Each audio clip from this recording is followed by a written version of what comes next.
Said we were born to hunt and fish. The backwoods are raising hell. Sitting in blind, shooting in guts. Gonna get myself some till. Little pocket of God's creation down south past the county line. My father's been teaching the sons way back before granddaddy's time. If you know what I'm talking about, go ahead and holler back now, y'all. I'm proud to live this way. That brings my life just a little joy. Said I'm singing out loud, thank God I'm a country boy. Said I'm singing out loud, thank God I'm a country, said I'm a country boy. In the red dirt country I was born and bred. The only good kind of duck is the one that's dead. You gotta believe, land is thriving. When I got 12 points and it wasn't from driving. Wouldn't live my life not another way. Gotta work twice as hard, it's the way we play. Till the sun comes up, till the sun goes still. It's a found whether it's a nothing better kind of thing. It's a found with a go-getter son, spread and liver. It's a found with a go-getter son, spread and liver. It's a found with a go-getter son, spread and liver. Hi guys, it's Buddy with In the Blind. In the Blind's a show we decided to create to show active military and veterans how much fun it is to be outside. We get to waterfowl hunt all over the United States, and we wanted to take these guys with us and let them enjoy this awesome activities we do. So stay tuned as we take some of our veterans and active military in the blind. I want to take a quick second to tell you about one of the products that we have. All the veterans get the 3V Gears VLOX 2 day pack. It's an awesome assault pack. It's got 4 main compartments with sub-compartments so you can organize all your gear and get everything stowed away. It's made in America. It's made with heavy-duty nylon, double zippers. It's ready to go. It's an amazingly well-built product. And if that doesn't sell you, 3V Gear also gives it a lifetime warranty. That's an awesome deal. So check it out, the VLOX 2, 3vgear.com. Rodney's Pizza Place, serving up great pizzas and other foods. It's a great place to hang out with friends and family. Rodney's Pizza Place is located on 1627 South Green Avenue in Purcell, Oklahoma. Rodney's Pizza Place is family owned and operated. Come in and say hi to Rodney and his family. Be sure and ask about the Rodzilla Challenge or give them a call at 405-527-7373. Hey guys, it's Buddy with In the Blind. Let me show you one of the necessities that we take no matter where we're hunting and what kind of hunting we're doing. Deadly Decoys has a product out. It's a fully flocked Canadian goose windsock. But the great thing about these is they don't require any wind to be active. Take the digitally printed bag and the rigid spine that they supply, and it doesn't require any wind to inflate it. Anywhere that you're hunting and you want to add motion and realistic decoys to your spread, this can do it. Check them out, deadlydecoys.com. Hey folks, on today's episode there's a split in our season, so it's a little bit of a break during the shooting. We can't go out and hunt, so we're going to do some how-tos and whatnots and stuff like that for you. Show you how we're successful during the hunts and how to make it a little bit easier on yourself. We're out here at one of our setup ponds. We don't do a whole lot of hunting here. I bring the dog out here and do a lot of retrieving exercises with him and stuff like that. It's just a really open pond, so it's easy to play with and easy to mess around in. We're going to show you some of the spread setups that we use, some of my more favorite setups, and some of the easiest ones you could possibly do and still bring the birds in really close.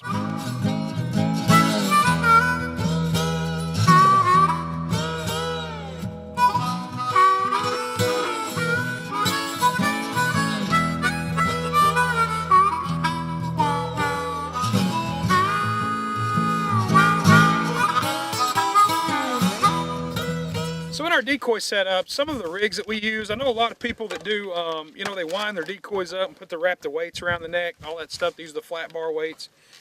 We do ours a little bit different. This is actually a weed eater string. It's a braided weed eater string. And what we do is we get some of the stuff like the clamps and stuff, and we pour on molded weights. The amount of decoys that we use and we go through, it's easier to store, carry, and just manipulate wherever we need to go. The decoy rigs like this. So I can hang dozens of decoys off of one little D-ring and I can just get off what I need to get off or carry them where I need to carry them. With a D-ring, I can clip them on my waders and carry them around and clean up so much easier and so much faster. Instead of being out there in the freezing cold with your hands numb, wrapping them around the neck of that decoy, you just go through and loop them onto this D-ring and you go to the next one. So what happens is, when I throw these out, it's got a little swivel on it with a clasp, and what it does is when it hits the water, the lead weight goes to the bottom and it just sits there and floats. So it's a real simple setup. In a situation like this, the wind is actually kind of weird coming out of the west today. So we're actually, my back is to the west because the birds are going to come in with the wind. We've got a pretty good wind. I think it's about a 15, 20 mile an hour wind. And so what we're doing, one of my favorite setups is a J-hook. You'll see me use it all the time. I don't know how many perfectly round ponds you hunt, but a lot of the ponds that we hunt are jagged and they come back and they have little areas that cut off and stuff. So this is a really good setup because I can cut off a portion of the pond. Now on this little rig, so here where we're at, it actually happens to be late season. We're getting into our late season. So when you're throwing your decoys out, you want to get them kind of close together. Like I've got a couple of feet between them right now. So getting them close together symbolizes that they're starting to group up and come in groups and families and stuff like that. So in this type of pattern on this J-hook, I've really got them nice and tucked in together. So I throw basically the weight in front of the decoy where I want them to go, and then the decoy will just drift back to where we want them. So this group's really nice and tight together. Now if you're hunting early season, this group right here, you've got about 8 to 10 feet between them, and that's how you want in the early season. You don't want them real tight together because they're flying down individuals, they're getting their own little space, they're not too picky and all crowded together yet. So a nice open area like that is how you want it to do. 8 to 10 feet apart, give them some swimming room. We're gonna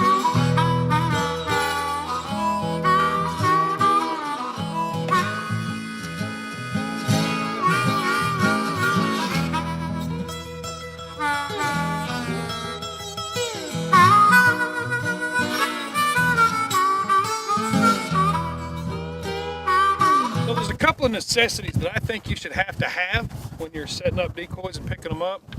Bass Pro makes this redhead decoy retriever pole. I don't know how I got along in life without this thing before. It works really great. It extends up to 20 feet. Everything locks and unlocks. I even use a stick when I'm out there in the mud. Lifesaver.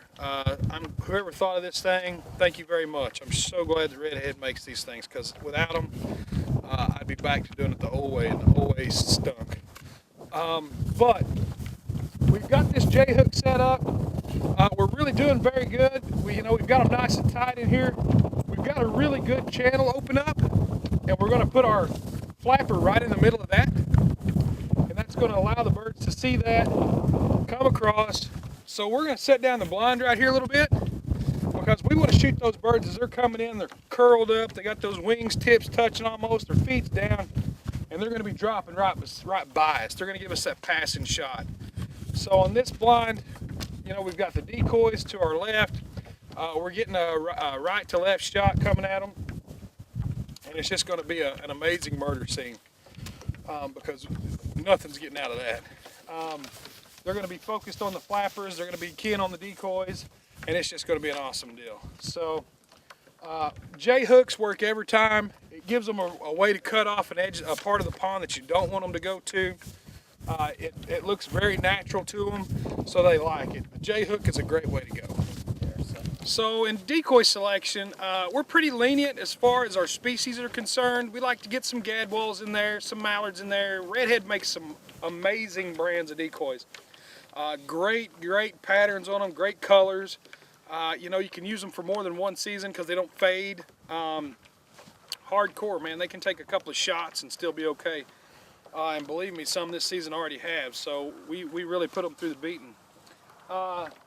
We like to use a little bit of a widgeon spread, a little bit of a pintail spread, but mallards are mainly what we focus on because just about any kind of dabbler duck will come to a mallard decoy. So If you're hunting gadwalls, you can throw a bunch of mallard decoys out there. Gadwalls will come in, widgeons will come in. You know, even diver ducks, you know, ringneck, stuff like that, they'll come in. If you're where the ducks want to be, they're going to come in. So we just like to put bodies out there. My philosophy on it is just give them something to look at, distract them from looking at you. You know, so I get them to key on my decoys, and that takes their eyes off me in the blind. And if, you know, if something's not concealed well, something might be flashing to the side, like a camera light or something like that. That just takes their eyes off that and focuses them back on their birds. So when you're throwing your decoys out and you've got dirty decoys, like you see this stuff like this on this moss on your decoy, see how handy that comes in? Get those off your decoys. You know, clean your decoys up. If you've got old decoys like this, where the yellow beak's kind of turning faded, you want to use that decoy at the back of the pack if you have no other option. Get that decoy in the back. Put these bright, shiny orange, you know, these yellow beaks up front. Get this guy out, and let's put him at the back, so that he's not the first thing those birds see. You know, like I said, you want these decoys to look good and to be as realistic as possible, and don't be dirty.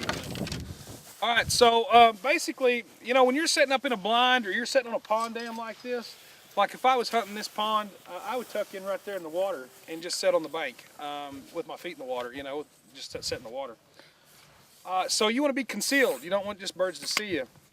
I'd try to pull in some grass around me and find me a good little niche to set in, or a notch to set in there and tuck in. So concealment's key. It's always been, you know, one of my standards. Concealment's key. So if you don't have facial hair or you don't have a mask to wear, you know, get you some grease paint. Whatever brand, I don't care what brand you buy. Just buy you something that's going to conceal you so that you can hide. You don't want those birds to key on your glasses or your, you know, or your pearly white teeth or anything. Stop smiling while the birds are coming in. I know you're excited, so am I. But stop.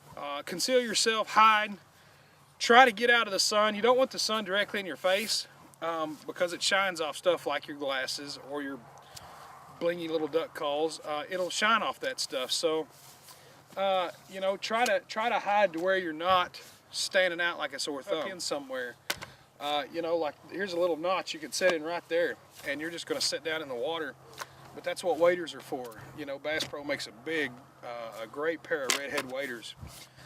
Sit down in that water and enjoy the sunrise. So don't be seen. You know, wind direction's really key when you're setting up decoys. You want to set the decoys up with the wind because the birds are going to fly against the wind and they're going to land. So basically, if the wind's coming out of the north, you know, you're going to set the decoys up in the north, on the north side, because they're going to come from the south and come in that way. So you're going to make them a landing zone on the north end of the pond. So wind direction is really important as far as your decoy setups. The sun, I try to stay out of the sun as much as I can because it causes glare and stuff like that. You know, I don't want my duck calls glaring, I don't want my shotgun glaring. Anything that could shine, you don't want it to shine on them. So don't turn that channel, because we'll be right back with more In the Blind. One of the things I love about Bass Pro is they have 3 great ways to shop. You can head into one of their awesome stores, visit BassPro.com, or get great gear from that catalog Johnny Morris sends out. Hi, here's your package. Bass Pro Shops, where commitment, passion, and the great outdoors all come together. Why would you shop anywhere else? What's wrong? I don't know, it just died. Well, you need to hurry up. We're late as it is. We got to get in the blind. I don't know what's wrong with this stupid thing. Hey, call somebody. Who are you gonna call? I ain't even got no signal out there. Hey, bud, there's somebody coming this way. Maybe he can help. Oh, yeah? Well, there's something wrong with this guy. Man, he's one of those banjo picking rednecks around here. I mean, I don't think so. Look at him. There's something wrong. Oh, man. Dude, there is something wrong with that fella. Let's get back in the truck. Jay, I hate to say it, bro, but I think we got a full-blown zombie apocalypse going on over here. Well, it looks like you're right. What are we gonna do? The truck won't start. We can't use our phones, and we're surrounded by zombies. Well, it just so happens I keep a little bucket in the back of my truck for situations just like this. Safeguard Food has 72 hours worth of food and a cooker that goes with it. So we can cook hot meals and everything. We'll be all right for 72 hours. Surely somebody will pick us up by then. But what do you want to do until then? I got an idea. Oh, that's a good idea. Yeah, it is. It's better than duck hunt. We got hot food, killing some zombies. What's the limit on these things? I have no idea. Rodney's Pizza Place, serving up great pizzas and other foods. It's a great place to hang out with friends and family. Rodney's Pizza Place is located on 1627 South Green Avenue in Purcell, Oklahoma. Rodney's Pizza Place is family owned and operated. Come in and say hi to Rodney and his family. Be sure and ask about the Rodzilla Challenge or give them a call at 405-527-7373. So there's a couple of mandatory things that you have to have as a new waterfowler. Number one is your gun. Your shotgun can only hold up to 3 rounds at a time. It can't hold 4. It has to have a plug in it to where you can only hold 3, which is real important because the game warden checks. You know, they check me all the time, me and the guys that I bring out. So we try to make sure that we follow the rules. Also, your shot can't be lead. It has to be steel. Now they're doing some amazing things with the steel that they're putting in it, steel, tungsten, stuff like that. They're really coming a long way on the shot, but it can't be lead because it's toxic to the water. So you can't use lead shot when waterfowl hunting. You can use 2 3/4, 3 1/2, 3-inch, whatever, but it has to be steel. Choke patterns, you know, that's all just on your preference. You know, you can get from an improved cylinder to all the way up to an extra full or whatever. But make sure you're using steel shot. Make sure your gun has a plug in it. Make sure you're following all the licensing and stuff that the state requires and the federal government requires, because they'll get you. And it's not a cheap find when they do. We've been checked before. Matter of fact, on a previous episode, you met one of the game wardens, Brian Muskimmin, awesome dude, good friend of mine, full of knowledge. But you know, that he does his job and he does it well. He follows waterfowlers and deer hunters around and checks them and makes sure they're doing what they're supposed to do. So, you know, most of the time, unless it's some sort of weird thing going on, we nail it down. So usually we're A-okay. So, and he'll, you know, if we have questions about anything, he's the kind of guy, and I'm sure your local game wardens are the same way. You can call and ask a question and say, hey, you know, can we do this? Is this legal? What do you think? You know, and if they don't know the answer, they'll find out. I've never had a problem with the game warden just, you know, being unfair. So check with your game warden. See, you know, make sure you're following all the laws right. So do that. Check your load. Guys, you can't even carry lead with you. You can't have them on your body. You can't have them on your bag. Nothing. So make sure you have no lead with you. That's just the law, because they're checking what you have in your gun. They can check what you have on your person. They can check what you have in your shooting bag. They can cut it open, check it with a magnet, the whole deal. So make sure you're using the right shot. Make sure your gun has a plug in it. Make sure you're following all the licensing requirements. These are important things when you're a beginning waterfowler. Make sure you're following your state's requirements and the federal requirements. So, you know, we do a lot of how-to stuff and tips and tricks and things like that. But you always have your local laws and rules that you have to go by. So check those first. So choosing your calls for waterfowling, it's a personal preference and what's easier for you and how deep you want to go into that rabbit hole. Me personally, I'm a single reed on the duck call. I'm a single reed guy, I always have been. It's a very old school and classic call.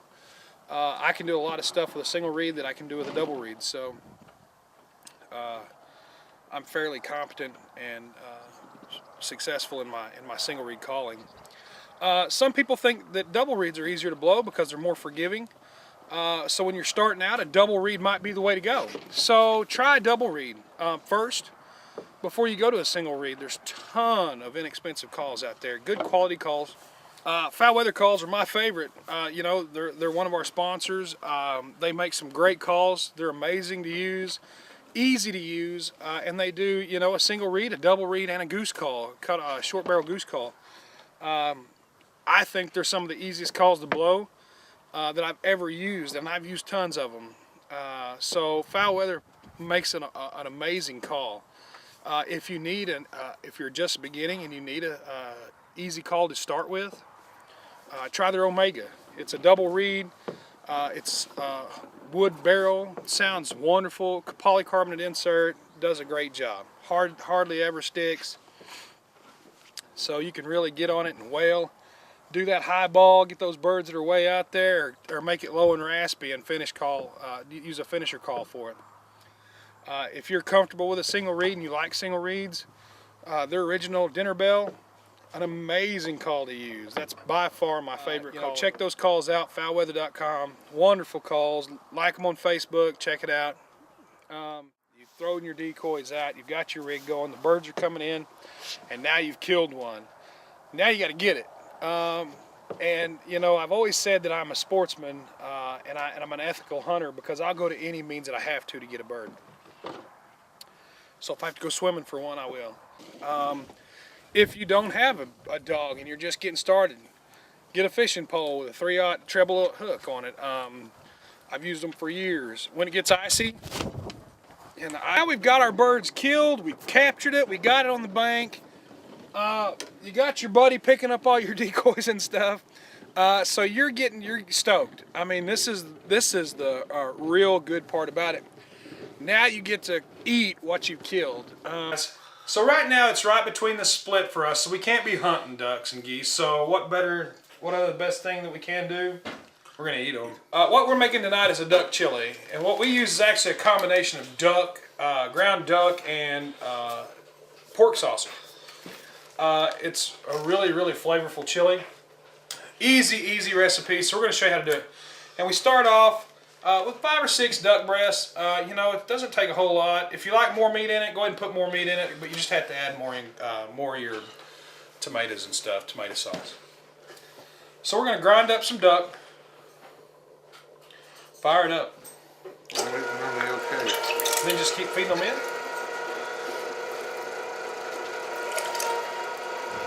Does not sound healthy. And if you process your own meat and stuff, you know, this is all part of it, you know. So we're going to get about 1 pound of duck meat out of that. Because we're going to take this. This is 1 pound of pork sausage. You know.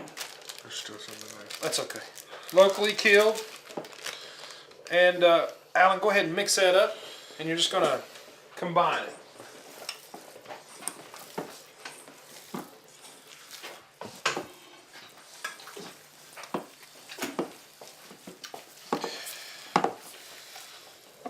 So we need to take that from there to there.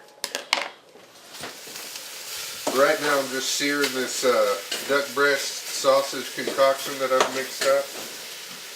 And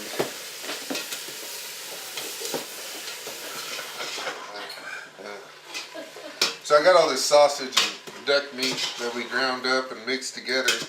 I got all of it browned and ready. And I'm going to add about 1 cup of pureed tomato sauce, tomato juice, whatever you want to call it, in there with it. And we're going to stir that up. I'm going to stir this tomato sauce around a little bit, and then I'm going to add 1 cup of water.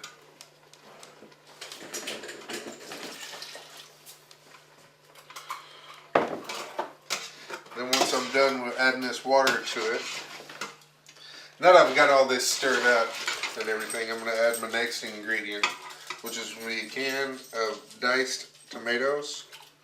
We're just going to add that into the mix and stir that up a little bit. Once we get all that good and stirred up, just trying to mix it together, make it look somewhat pretty. And we're going to add 2 cans of beans. What kind of beans? They are red kidney beans. Red kidney beans. So we're going to add 2 cans of red kidney beans into the mix after we get the diced tomatoes in there. And we're going to continue to stir. We're going to add, looks like about 3/4 of a cup of chili powder.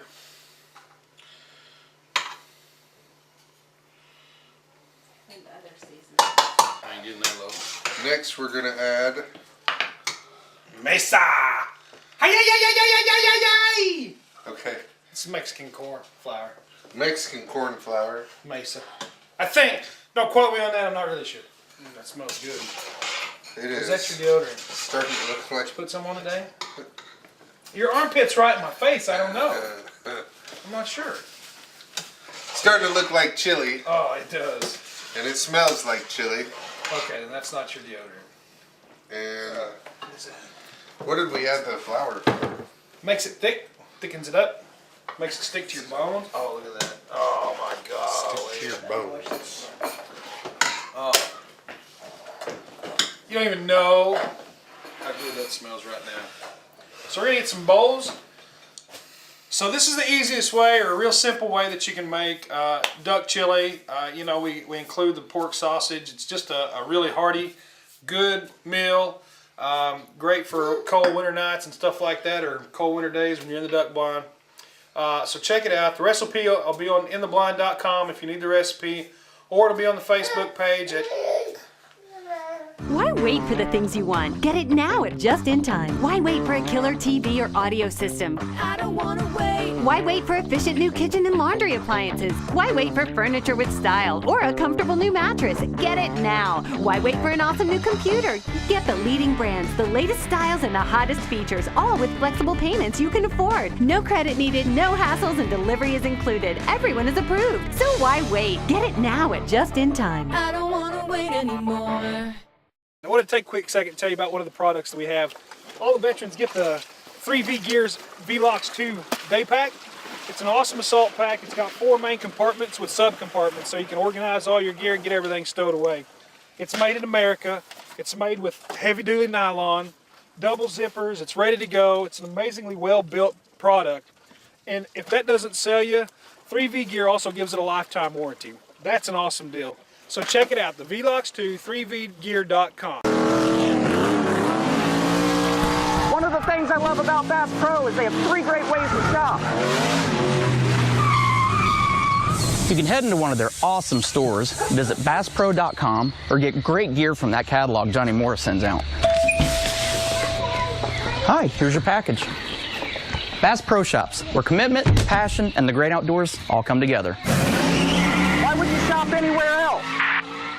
We'd like to thank our sponsors, Foul Weather, Deadly Decoys, Bass Pro Shop, 3V Gear, Rodney's Pizza Place, She-He Signs, Little Funeral Home, Red Dirt Waterfowl, Vanguard Foods, 5K Trucking, Palace Auto Supply, and Marion and Betty McCorder. Sundog Trails, McCaskill Roofing and Construction, Just In Time.